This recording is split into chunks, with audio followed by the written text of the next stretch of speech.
এই ভিডিওতে আমরা লিটারালস সম্পর্কে জানবো। এটা হচ্ছে মূলত কোনো ভ্যালু ফিক্সড করে দেয়া, যে আমি কোনো কিছু করতেছি সো ভ্যালুটা আমি ফিক্সড করে দিব। এইরকম আমি যদি একটা দেই যে লেট, আমি বললাম হচ্ছে লেট হচ্ছে প্রাইস, এরকম আমি হচ্ছে দিলাম। তারপর হচ্ছে আমি এখানে বলতে পারি যে প্রাইস আইদার 200 হবে অথবা হচ্ছে প্রাইসটা হবে হচ্ছে 300। এইভাবে কিন্তু আমি বলে দিতে পারি। তারপর যদি আমি এখানে হচ্ছে 200 দিই তাহলে কিন্তু আমার কোনো এরর দিবে না। বাট আমি যদি এখানে 200 র জায়গায় আমি যদি এখানে হচ্ছে 400 দিতে চাই তাহলে কিন্তু আপনারা দেখতে পারতেছেন যে এখানে কিন্তু এরর দিচ্ছে, আর এখানে বলতেছে যে type 400 is not assignable to type 200 অথবা 300। তো এখানে কিন্তু এটা এইভাবে কাজ করতেছে। আমরা চাইলে এখানে একটা টাইপ দিয়ে সুন্দরভাবে ইউজ করতে পারি। আমি যেটা এখানে দিব সেটা হচ্ছে টাইপ, তারপরে দিব হচ্ছে প্রাইস।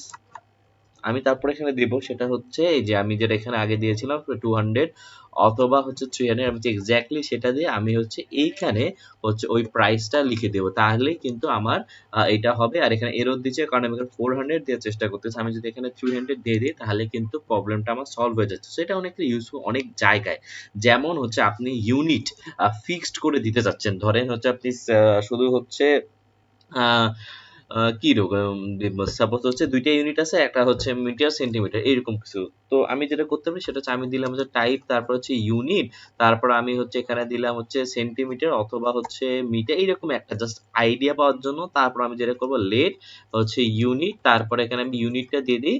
তারপর এখানে আমি হচ্ছে যদি কিলোমিটার দিই তাহলে হচ্ছে এরর দিবে, যদি এম দিই তাহলে ঠিক দিবে। সো এইটাই হচ্ছে আমাদের বেসিক আইডিয়াটা, যে আমরা কিভাবে এই পার্টগুলো ইউজ করব হচ্ছে আমাদের একটা ফিক্সড ভ্যালু বেঁধে দেওয়ার জন্য।